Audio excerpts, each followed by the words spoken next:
Hello student, my self Shobha, diet lecturer psychology Mainpuri.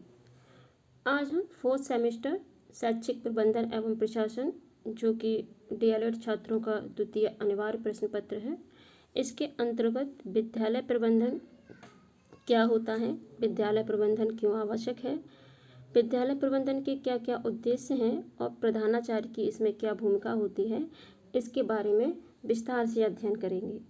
अपने last video में हमने शैक्षिक प्रबंधन और प्रशासन क्या होता है, प्रबंधन एवं प्रशासन के बीच क्या अंतर है, शैक्षिक प्रबंधन एवं प्रशासन की महत्वपूर्ण परिभाषाएं कौन कौन सी थी, शैक्षिक प्रबंधन एवं प्रशासन के प्रमुख संसाधन कौन कौन से थे और उसके उद्देश्य क्या थे, इसके बारे में विस्तार से जानकारी प्राप्त कर चुके हैं।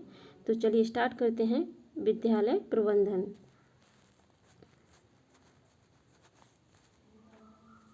विद्यालय प्रबंधन को अलग अलग शब्दों में समझ लेते हैं। पहले विद्यालय, उसके बाद प्रबंधन के बारे में जानकारी प्राप्त करेंगे। तो विद्यालय क्या होता है? विद्यालय वह स्थान है जिसमें कोई छात्र अपने घर से दूर आकर एक निश्चित समय पर एक निश्चित स्थान के अंतर्गत कुशल शिक्षकों के मार्गदर्शन में, निर्देशन में अपनी योग्यताओं और क्षमताओं के अनुसार शिक्षा ग्रहण करता है। ये शिक्षा न केवल सर्वांगीण विकास करती है बल्कि उसको वास्तविक जीवन की समस्याओं का सामना करने के साथ अपने भविष्य का निर्माण करने की योग्यताओं एवं क्षमताओं का भी विकास करती है।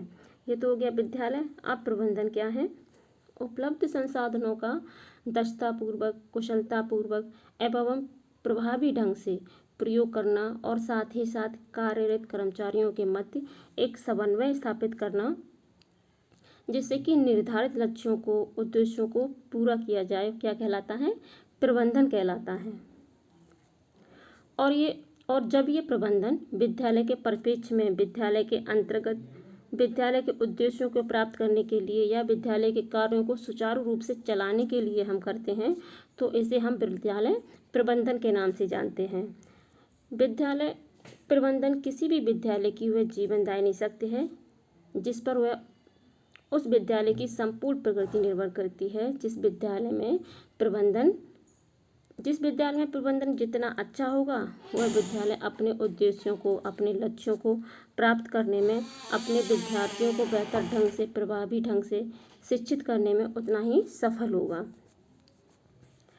विद्यालय प्रबंधन के द्वारा विद्यालय के विशिष्ट उद्देश्यों को प्राप्त करने के लिए किए जाने वाले प्रयासों को नियोजित, समन्वित, नियंत्रित एवं अभिप्रेरित किया जाता है और साथ ही भौतिक एवं मानवीय संसाधनों के मध्य एक समन्वय स्थापित किया जाता है। विद्यालय प्रबंधन का जो कार्य है, शिक्षकों के बीच केवल कार्य का वितरण करना या समय सारणी का निर्माण करना या दफ्तरी कार्य की देखरेख करना या पत्रों का आदान प्रदान करना ही नहीं है, बल्कि विद्यालय के संपूर्ण कार्य को उचित प्रकार से नियोजित करना, उचित प्रकार से समन्वित करना, उचित प्रकार से निर्देशित करना, उचित प्रकार से मूल्यांकित करना, ये सभी जो हैं सभी कुछ क्या है? विद्यालय प्रबंधन के अंतर्गत आते हैं। विद्यालय प्रबंधन को चलाने के लिए एक प्रबंध समिति होती है जिसे हम मैनेजमेंट कमेटी के नाम से जानते हैं और इस कमेटी का जो हेड होता है उसे हम मैनेजर कहते हैं। मैनेजमेंट कमेटी के अंतर्गत वित्तीय समस्याओं की जानकारी रखते हैं और वित्तीय समाधान प्रस्तुत करते हैं। साथ ही किसी भी विद्यालय के शिक्षकों एवं प्रधान शिक्षकों की नियुक्ति का कार्य, उनकी सेवा शर्तों का निर्माण यानी कि निर्धारण, उनके वेतन भत्ते का निर्धारण आदि सभी कार्य प्रबंधन समिति के अंतर्गत किया जाता है। किसी भी विद्यालय के पास कितना वित्त है, कितना फंड है, उस फंड का किस तरह से उपयोग करना है, कैसे खर्च करना है, इन सभी का निर्धारण भी प्रबंधन समिति के अंतर्गत किया जाता है। अब आते हैं विद्यालय प्रबंधन क्यों आवश्यक है या विद्यालय प्रबंधन के उद्देश्य क्या हैं। विद्यालय में प्रबंधन का होना बहुत जरूरी होता है जिससे कि विद्यालय की समस्त गतिविधियों, समस्त क्रियाकलाप, समस्त कार्य सुचारू रूप से संचालित हों और उनका उचित प्रकार से नियोजन हो सके। इसके लिए विद्यालय में प्रबंधन का होना बहुत आवश्यक होता है। विद्यालय को एक सामुदायिक केंद्र के रूप में व्यवस्थित करना भी विद्यालय प्रबंधन का एक प्रमुख उद्देश्य है। विद्यालय वह स्थान है जहाँ पर सभी बच्चे शिक्षा ग्रहण करते हैं और साथ ही साथ एक सामुदायिक केंद्र के रूप में विकसित करना विद्यालय प्रबंधन का भी प्रमुख उद्देश्य है। साथ ही शिक्षा की गुणवत्ता को बनाए रखने के लिए शिक्षा केवल मात्रात्मक न रह जाए बल्कि गुणात्मक रहे, इसके लिए निरंतर प्रयास में रहना विद्यालय प्रबंधन का प्रमुख उद्देश्य है। साथ ही शिक्षा के क्षेत्र में नए नए अनुसंधान हो, नए नए शोध हो, नए नए प्रयोग हो, इसके लिए भी निरंतर प्रयास करना विद्यालय प्रबंधन के अंतर्गत ही आता है। साथ ही छात्रों के सर्वांगीण विकास के लिए विभिन्न प्रकार के कार्यक्रमों उनके विकास के लिए विभिन्न प्रकार के कार्यक्रमों को संपादित करना, विभिन्न प्रकार के एक्टिविटीज जैसे योगाभ्यास हो गया, खेलकूद हो गया, सांस्कृतिक कार्यक्रम इत्यादि, इन सबों का सुचारू रूप से व्यवस्था करना, इन सभी का संचालन करना, जिससे कि छात्रों का शारीरिक विकास हो, मानसिक विकास हो, संवेगात्मक विकास हो। इसके लिए आवश्यक है कि विद्यालय में उचित प्रबंधन हो, यानी कि प्रबंध हो।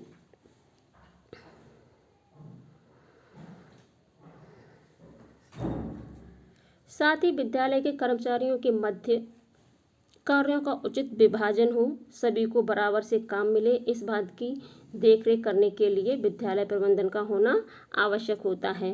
मूल्यांकन प्रक्रिया को प्रभावी बनाना और शिक्षा के क्षेत्र में नए नए नवाचार हेतु कार्य करना विद्यालय प्रबंधन का आवश्यक कार्य है।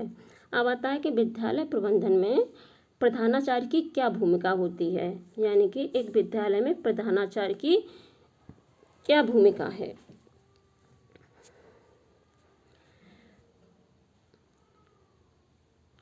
प्रधानाचार्य का किसी भी विद्यालय के संचालन में प्रभावी ढंग से एक अच्छा नियोजक, एक अच्छा संचालक होना बहुत ज़रूरी होता है, जिससे कि वह अपने विद्यालय प्रबंधन में महत्वपूर्ण योगदान दे सके।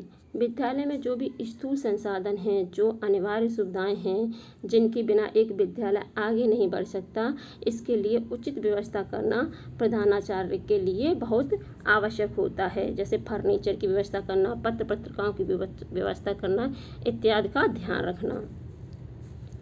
विद्यालय में खेलकूद तथा अन्य सहगामी क्रियाओं का आयोजन एवं संचालन करना, समय समय पर पाठ्य सहगामी क्रियाओं का उचित संचालन हो, बच्चों के विकास के लिए, मानसिक विकास के लिए, शारीरिक विकास के लिए खेलकूद का आयोजन हो, इस बात का ध्यान प्रधानाचार्य का होना बहुत ज़रूरी होता है।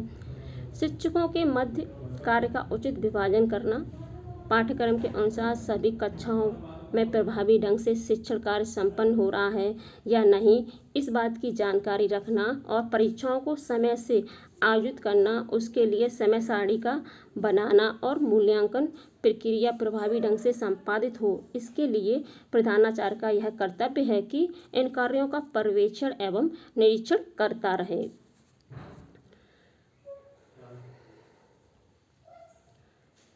प्रधानाचार्य को एक कुशल शिक्षक भी होना चाहिए।